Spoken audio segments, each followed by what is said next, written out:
Here is the entire butterfly in its strips. We have taken the pieces and pinned on the overlay triangles. This is our first run. We're going to sew one envelope at a time, put it back in the envelope. We're not going to move from the sewing machine until we've gone through all 7 envelopes. This is my sewing machine. As you'll see, I have taken a piece of black tape and marked 1/4 of an inch from the sewing. It's very, very important that you sew with a true 1/4 inch. So you might want to test your gauge before you sew your pieces. The other thing that I do is I sew with a very small stitch, about a 12 to 15, and I run flags. After you've gone through all of the strips and you've sewn all of the pieces, all the triangles, then we do what I call the checking and cutting. We are going to be looking right here at strip 6B right here. It's a P. You pull out your P and it's sewn. And you look at it, and the triangle, if folded over, should go that way. Look at your diagram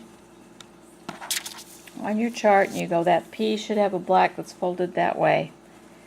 And it is. So that's exactly what you want.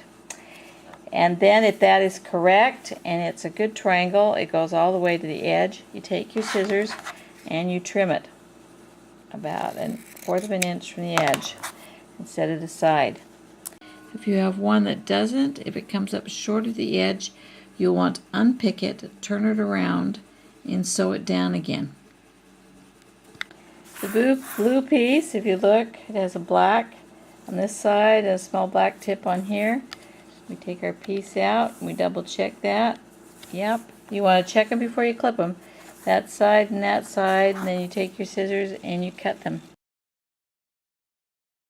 You press your seams open, and then we're going to take the map.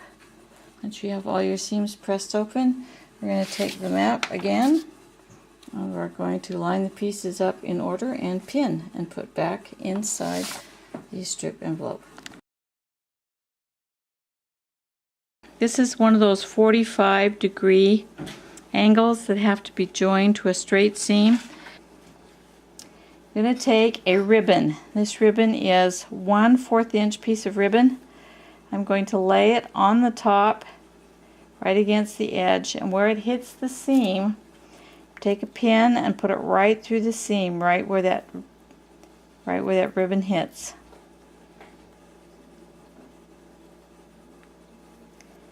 Okay, then I'm going to take the ribbon and I'm going to put it on top of the other piece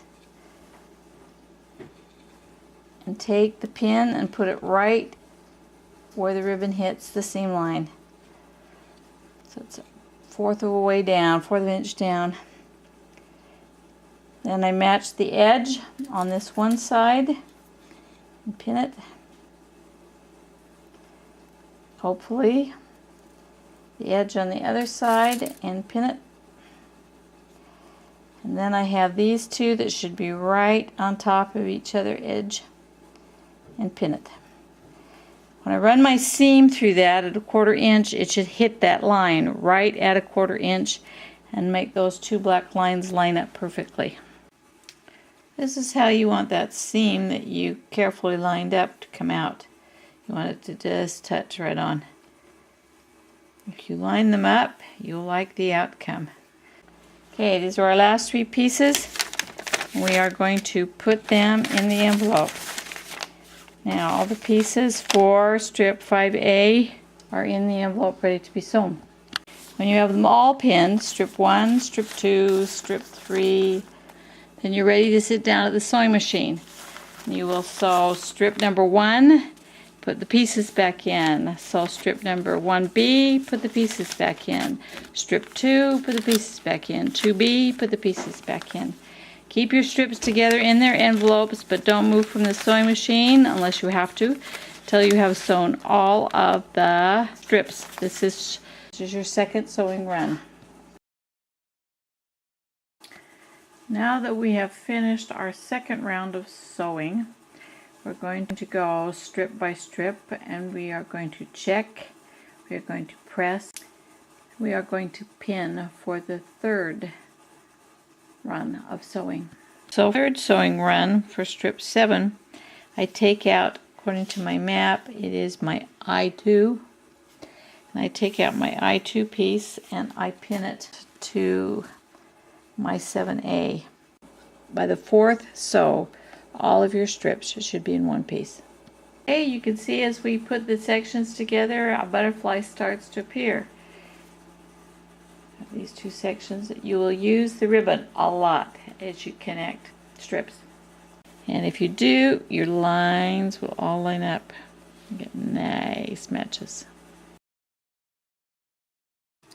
Once you have sewn strip 1 to the center, and you need to sew strip 1B to the center, you need to make sure that these two center lines right here line up.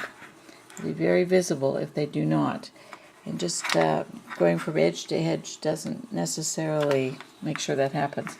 So what you do is you take your white marking pencil and you make a white line, if you can see that right there, so that when you sew the opposite on, you are lined right where the white line is, right on the white line. Make a white line and then line them up, and that's so these two, when the butterfly is sewn, you have those straight across from each other. Very important. Cool. We're going to make the antenna for our butterfly.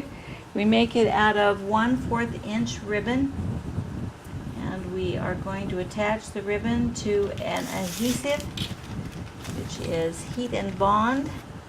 We'll show you how you do that. And then we're going to put ribbon right here and give him two little antennae.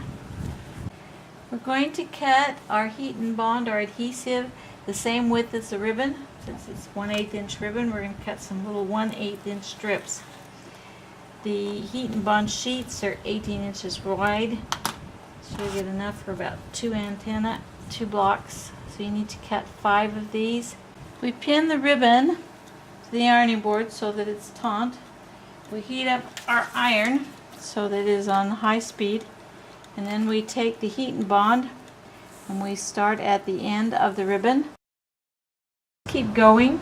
If you've got a spool of ribbon that's 4 or 5 yards, just keep adding your one strip after another. So when you get to end of one strip, rather than cutting, just pick up another piece of your heat and bond and just keep applying it to the ribbon so that you have just one long ribbon with it. Okay, I'm taking my ribbon and I'm cutting a tip, diagonal tip, and I am going to cut it, I need about 4.5 inches. I'm going to cut it at 5 because what I'm going to do is I'm going to tuck this ribbon inside, so I want it to be able to go down a ways. I take a seam ripper and I go just to the very center and just open it just a hair. Now I'm going to take my ribbon and I'm going to pull this paper off.